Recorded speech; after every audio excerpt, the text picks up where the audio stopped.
Meu nome é Joana Setzer, eu sou professora no Centro de Mudanças Climáticas da London School of Economics. A universidade é em Londres e eu estou aqui faz 15 anos. Antes dessa minha posição como professora, eu fiz o meu mestrado e meu doutorado na LSE, e antes de mudar para a Inglaterra ainda, trabalhei como advogada na área ambiental durante 8 anos no Brasil.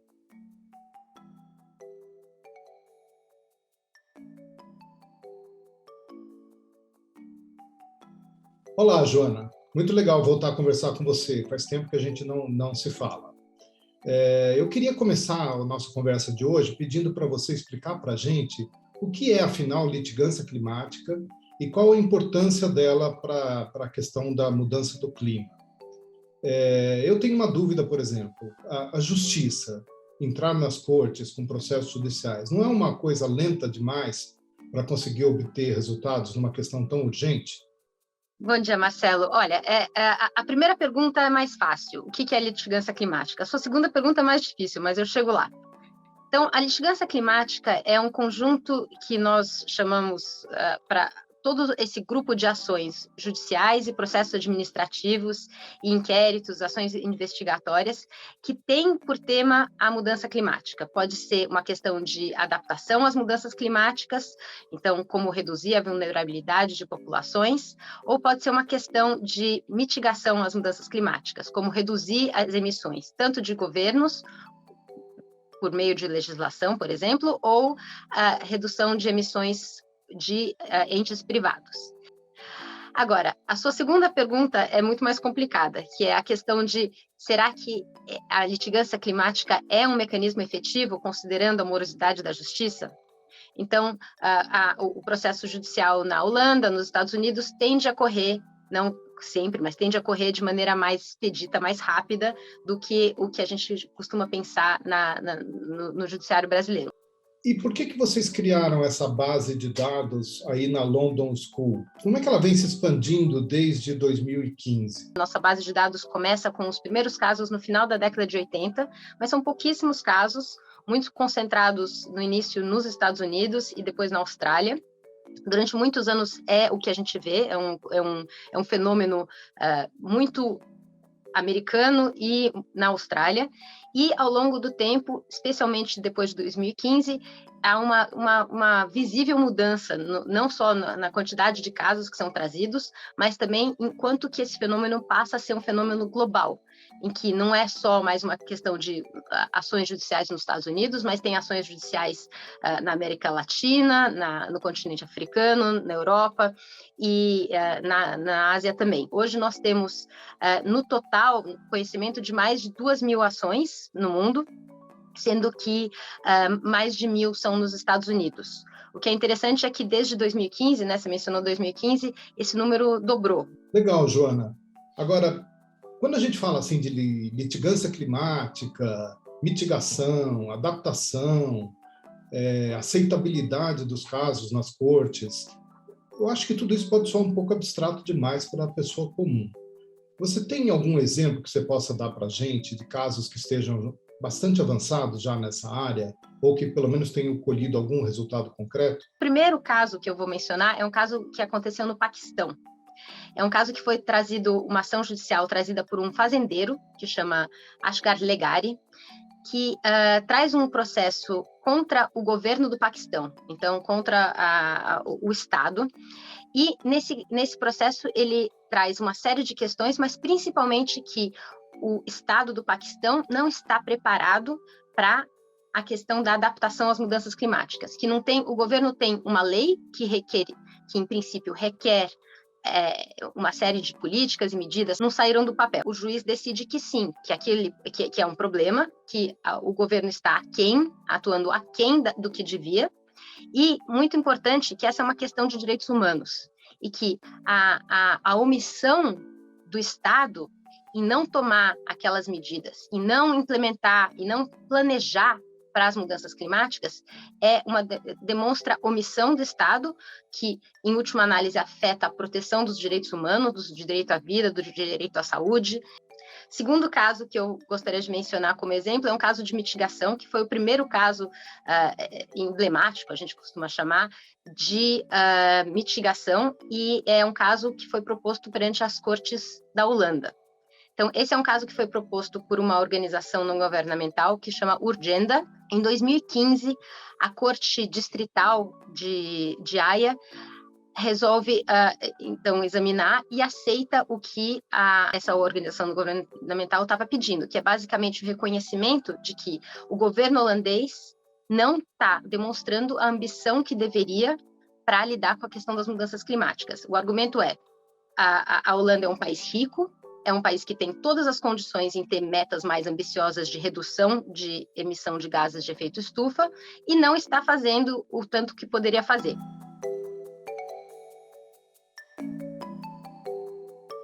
Joana, você já mencionou brevemente os Estados Unidos, que é o principal emissor histórico de gases de efeito estufa e, não por coincidência, também o país com o maior número de casos de ações de litigância climática. Você poderia contar para a gente o que tem despontado de mais novo sobre esse assunto por lá? É interessante, a litigância nos Estados Unidos, ela tem, ela é muito própria e distinta hoje em dia do que a gente vê, por exemplo, na Europa ou até no Brasil. Então, nos Estados Unidos, muito da litigância foi em torno de projetos individuais, então da questão, por exemplo, de se as emissões são consideradas num EIA-RIMA, ou questões em aprovação de oleodutos. Então, tem diversos casos assim. Tem menos casos, tipo o caso Urgenda, que diz respeito às políticas gerais do governo, mas tem um caso muito importante, que é um caso que se chama Juliana versus Estados Unidos. É um caso que fala que os Estados Unidos têm ativamente investido em atividades que são perigosas para futuras gerações. É um caso que é trazido por um grupo de jovens e que é um caso que já recebeu bastante atenção porque eles tiveram uma decisão favorável e depois essa decisão foi revertida e o caso ainda está em apelação. O que é muito interessante ver nos Estados Unidos é que durante o governo Trump, em que houve um esforço explícito, claro, em desregulamentar muita da legislação ambiental que existia nos Estados Unidos, o número de litígios climáticos e litígios ambientais aumenta muito e é muito uma forma de brecar esses atos de retrocesso do governo, que também é uma história que acho que a gente já vê no Brasil acontecendo agora também nesses últimos anos. Joana, do sul global, a América Latina é a região com o maior número de casos de litigância climática. O que é característico, específico dessa região, nas ações que vocês mapearam? A litigância climática no sul global é um fenômeno relativamente novo e que tem aumentado bastante. Esse ano é o ano que a gente reportou o maior número de casos no sul global. Então, hoje nós sabemos de 88 casos que foram trazidos no sul global. A maior parte, 47 na América Latina. Depois nós temos 28 casos na região da Ásia do Pacífico e 13 casos na África. O que é interessante sobre a questão da litigância no sul global? Eu acho que, em primeiro lugar, é lembrar que não é que, porque tem esses 88 casos, que a gente sabe até hoje, que não existe litigância climática no sul global. O que acontece é que, por exemplo, acho que no Brasil isso fica muito claro, no Brasil e em diversos outros países, existem uma história de muitos anos de litigância ambiental. Essa litigância ambiental lida com problemas que são problemas muito claros, visíveis do dia a dia das pessoas. Então, é a questão de recursos hídricos, a questão de contaminação de recursos hídricos, a questão do lixo, a questão de emissões de poluição atmosférica. Então, são problemas que as populações podem ver e que eles experienciam, que essa população experiencia diariamente e que é muito mais palpável do que trazer a questão climática, em muitas vezes. Então, eu acho que é importante ter claro que existem milhares de ações no sul global que são relevantes para a proteção do clima, mas que simplesmente não são trazidas como ações climáticas. E do Brasil, especificamente, o que você teria a nos dizer? A litigância climática no Brasil tem aumentado muito nos últimos anos, com o aumento do número de queimadas da área degradada na Amazônia. A litigância climática passa a ser uma litigância climática voltada muito para a Amazônia, voltada para a insuficiência de ação, de fiscalização, de policiamento, por parte, especialmente, do governo, desde o governo Bolsonaro. Então, tem uma ação que especificamente lida com a paralisação do Fundo Clima. Ela resultou num processo muito interessante, que foi a audiência convocada pelo ministro Barroso, que foi também uma coisa bastante única do Brasil, uma ideia que eu acho que é excelente do STF, que diversas outras cortes no mundo poderiam muito bem copiar isso, que é reconhecer, em primeiro lugar, que a corte não está acostumada com esse tema. A forma como o STF conduziu essa audiência foi convocando e convidando atores da sociedade civil, da academia, do setor produtivo, tanto dos sindicatos, quanto das federações de indústria, do setor agropecuário, e das ONGs e das comunidades indígenas. Então, foi muito representativa da complexidade do problema, das diversas vozes que existem quando a gente quer lidar com um tema complexo como esse. E, então, nas palavras do Barroso, foi uma oportunidade do STF se educar. E agora, com relação às ações mais recentes, eu acho que tem diversas ações muito interessantes propostas no Brasil.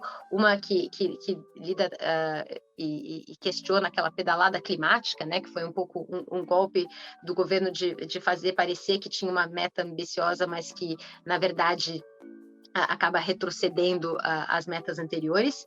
E uma ação que foi proposta hoje pela Conectas Direitos Humanos contra o BNDES e o BNDES-Par, que, na linha dessas outras ações que a gente vê acontecendo fora do Brasil, que questionam o financiamento de atividades, questiona exatamente o tipo de financiamento que o BNDES tem aceitado dar e o quanto que a questão dos riscos climáticos não está sendo considerada nesses financiamentos. Então, é claro, é uma ação que é potencialmente muito relevante, considerando que o BNDES e o BNDES-Par são as principais financiadoras da economia brasileira. Então, você vai na fonte, digamos, do problema e faz não só, em princípio, reconhecer que existe a importância de reconhecer o risco climático como um risco material, mas também de dar transparência e, eventualmente, de não financiar mais atividades que vão manter o país por muitos anos aí preso numa economia de alto carbono. Ótimo, Joana. E eu agora queria ouvir de você como é que a agenda de direitos humanos tem sido incorporada nas ações de litigância climática. Há uma mudança, uma tendência que você possa traçar, ou que vocês tenham traçado nesse último relatório sobre esse assunto? A questão dos direitos humanos na litigância climática é uma área da litigância climática que tem crescido também muito e recentemente. Eu fiz um levantamento e publiquei um artigo com uma colega em que a gente olha para todos os casos existentes e identifica quantos casos de clima e direitos humanos existem. Então, a gente, nesse levantamento, encontrou mais de 100 ações judiciais que são ações de clima e de direitos humanos. Passou a ser fundamental em diversas ações climáticas por alguns motivos. Primeiro, porque ela humaniza a questão das mudanças climáticas. Uma coisa é aquilo que a gente, né, durante muito tempo tinha aquela história de e o urso polar no Ártico. Se você traz a questão de direitos humanos e fala, olha, esse é um problema que vai resultar em pessoas morrerem, em pessoas passarem fome, em pessoas não terem o que beber, em pessoas terem que sair das suas casas porque essas casas vão ser alagadas. Então, você personifica, você mostra que tem um perigo, o direito mais precioso que a gente tenta proteger, que é o direito à vida humana, essa é a verdade. Todos os sistemas legais têm a proteção ao direito à vida como o mais alto. Eles trazem essa urgência, eles trazem o direito mais precioso que uma corte pode proteger, mas o que aconteceu mais recentemente foi a possibilidade de estender essa proteção de direitos humanos do Estado para companhias, para empresas. Isso aconteceu pela primeira vez no caso da Shell, que é um caso que foi trazido na Holanda. A Shell na sede na Holanda, mas todas as suas operações, né, a gente fala em escopos 1, 2 e 3, no mundo todo.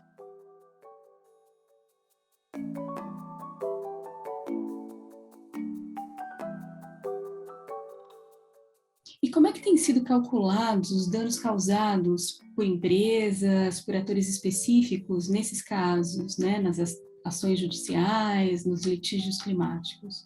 Tem um grupo de ações, que é um grupo de ações também muito importante, que busca entender a contribuição que essas empresas causaram para o problema até hoje.